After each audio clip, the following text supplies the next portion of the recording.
What's going on, everybody? Wanted to do a short follow-up video. I posted a video here about a month and a half ago on the Metabo HPT 12-inch sliding miter saw, kind of my initial thoughts of the saw itself. Now I've been working on a bedroom in the house, and we'll walk in there here in a second, kind of show you what I've been doing with some shiplap and stuff. But it was really the main purpose for buying this saw. But one of the issues I had, wanted to kind of update everybody here, was on getting the saw back to zero. It seemed like it had a lot of play in it.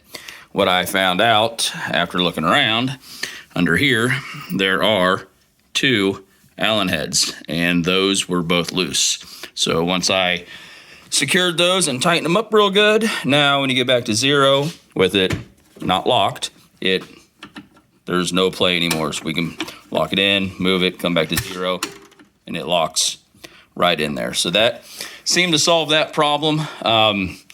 Really, the saw has performed really well. I've been doing some shiplap and trim in a bedroom and been using some underlayment. So it's been extremely nice to be able to just slide that saw out and cut that wider material down and everything. So we'll pause the video here and go inside and kind of show you what that looks like and pick back up.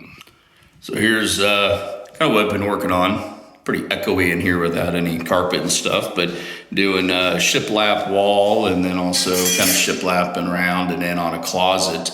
And I think the majority of this material, I believe it's anywhere from 9.25 inches wide. So having that 12-inch slider really worked out well, but I have thoroughly enjoyed using it. Was really able to knock out that wall. It's about 12 foot by 8 foot tall, and then inside this closet, in and around and everything. Still got a lot of painting and trim to do, but the saw itself did really a fantastic job cutting that, and also cutting lots of different pieces there's some trim up around the ceiling, on the walls and everything, all the way around the room.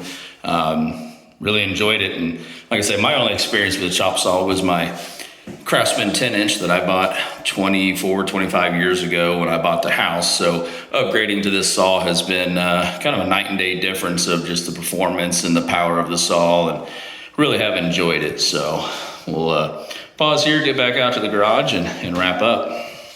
All right, and we're back to the saw here. So really can't say enough good things about it, and the bad things really have kind of worked themselves out slowly. Excuse me, really getting used to the kind of pistol grip design of the handle. My old saw had more of a laid down handle, so it functioned a little bit different. So it's kind of awkward at first to get your hand up that high and up on top of the saw to pull down, but gotten used to it pretty quick and have really enjoyed the saw.